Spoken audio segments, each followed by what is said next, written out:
We still have Morgan on the line, but I'd be curious to hear from him what it was like, because Carney's a pretty small town, of driving up and just how bad the damage has been that he saw. So we can get Morgan back on, but here's some pictures that someone sent in to us of just a mangled mess. Yeah, it really is just a pile of debris there in Carney. And Morgan said just not far from where he was is a neighbor that had some damage as well. And let's go back live to Morgan right now. Morgan, just tell us, as you were making your way into Carney, because we know it's a small town, what you saw, how widespread is the damage there? I know where you are located at that business, and not far there's a neighborhood where there's some homes, but what about kind of outside of that area? What did you see as you were making your way into town? Well, Paul, just one of the things that really helps Carney out is that as tight-knit a community as it is, geographically, it's not that dense. And so when that tornado made its way through, there was a lot of open space between buildings. You had this business hit here, but you have a couple hundred yards between that and the nearest house. And so as we were coming into town today, we saw first responders located at the fire department and a very effective hub as they were able to distribute help out to those who needed it. But you're driving along, and just to understand the isolated destruction of these tornadoes, you see a tree completely leveled, you see a home that's down, and yet 10 yards away, everything's completely calm. Very eerie feeling pulling into the town tonight. And I have to hand it to the folks who live here. Everyone very calm, ready to help folks out. We know that as we pulled up, let me just show you.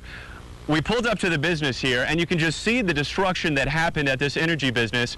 We had 15 folks inside this enclosed piece of concrete riding out that storm, and what do we find? We find the manager rummaging through this desk, trying to find the timesheets. Timesheets are due Monday. He did not want to waste any moment. Life goes on, business goes on, and for the folks here in Carney, I can tell you they're determined to come through this okay. Paul, Jess, really great to see. Boy, isn't that incredible? Yeah, it is, and that's a good thing, because those folks are going to, in a situation like that, you're going to need your paycheck, because you don't need any more disruption, because all of those lives are disrupted in the town of Carney. Well, the priority is making sure that everyone was okay, and they were able to ride it out in the safe room, so they were all just fine. And as Morgan said, then you just move on, business as usual.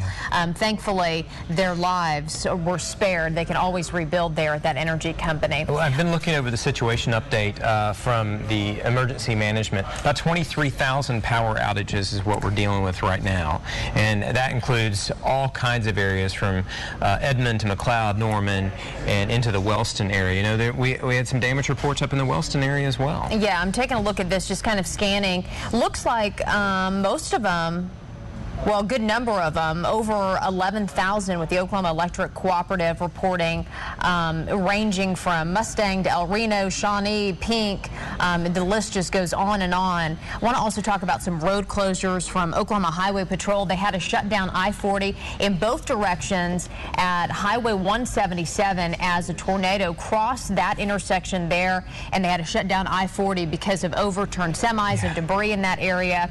And also there are some power lines across the roadway. State Highway 102 and Lake Road closed right now because of power lines. Here's that video from Sky 5 that I was talking about, those semis blown over. Yeah, I-40, and it just shut it down so they could get it cleaned up. I mean, meteorologist Rusty McCraney was talking about this, and he said when this area was hit by the storm, he could see winds on radar over 100 miles an hour.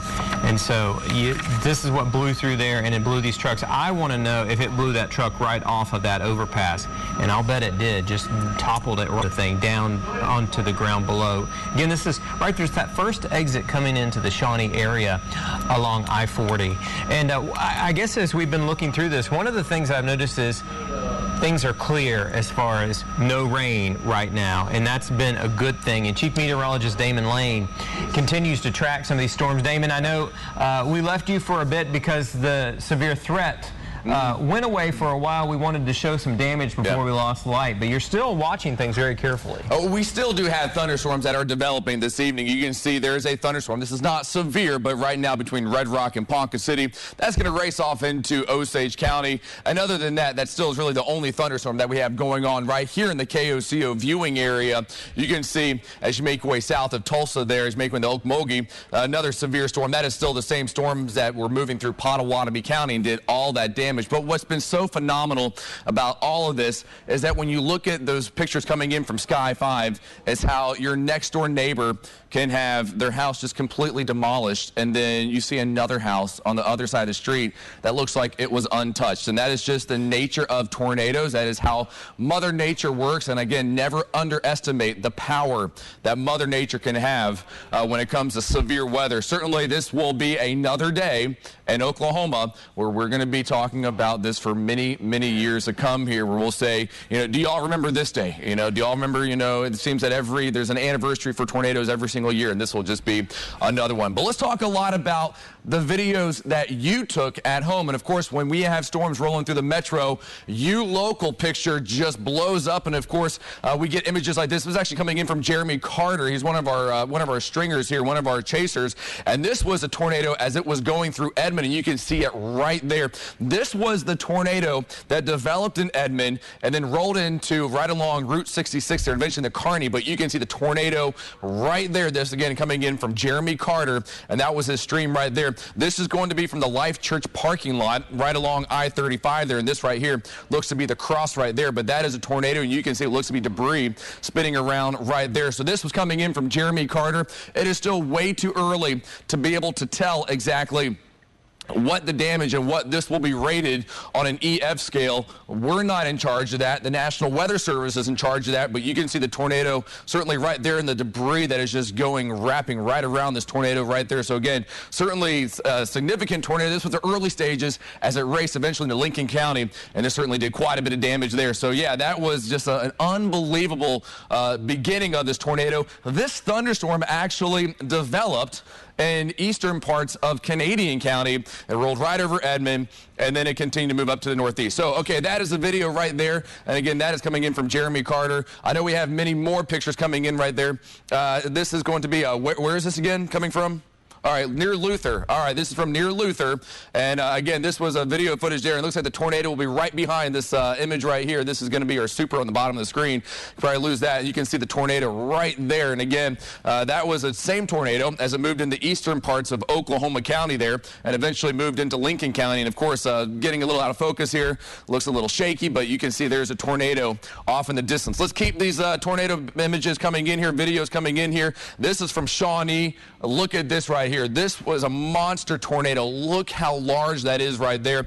This is coming in once again from Shawnee in the bottom of your television screen. And I know many of us were taking pictures of the tornadoes, hail pictures, traffic backed up on I-40. We want those pictures, okay, so we can display them on television here. But you can see this picture right here clearly shows that large, dangerous, destructive tornado that moved right on through Pottawatomie County there. And this coming in from Shawnee. Let's continue the pictures here as we go down the line here so we can see more pictures popping up. And again, this is Sky 5 here, now getting ready to move a little bit farther west, but look at all this damage. And again, you just see this damage here, and you wonder exactly what was there before, and what are we looking at here, because this is very unrecognizable. You see just debris thrown all over the place. I believe this is probably coming in from western parts of Pottawatomie County, eastern Cleveland County there, right around Lake Thunderbird, but you can just see debris thrown all over the place. You put these trees in there. Many of these trees were probably stripped of bark there. This house has some damage. That house has a lot more damage right there.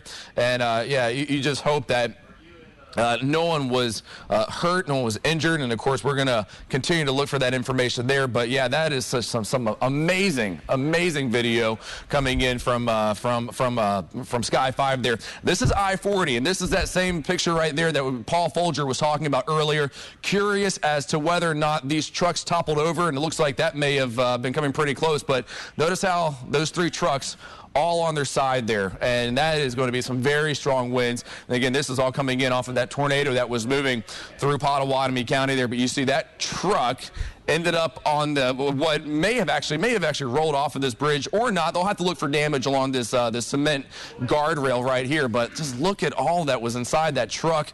It is all just scattered across the road there. And yeah, these are just some unbelievable pictures. And I like I said, I can't imagine what it was like going through that right there. But again, you just hope that everyone made it through just fine there. So again, this is some unbelievable footage right here.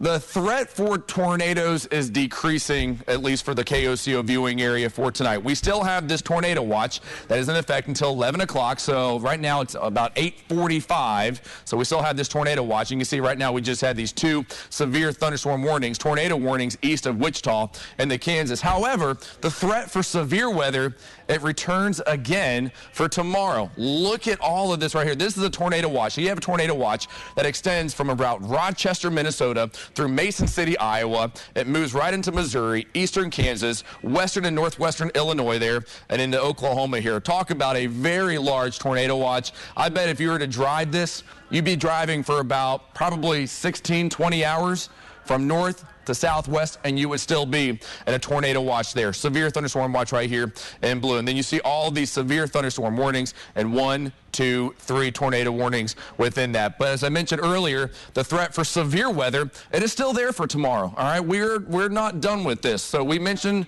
last week that we were going to have 3 days of severe weather. Saturday, day number 1, Sunday, day number 2, Monday, day number 3. And unfortunately, the threat for tornadoes, it is still there for tomorrow. It looks like the risk for tomorrow is going to be mainly east of I-35. So we're going to continue to watch the threat for severe weather tomorrow, just like we did for today. And just like today, I mentioned we're still having the potential to see a dangerous situation unfold.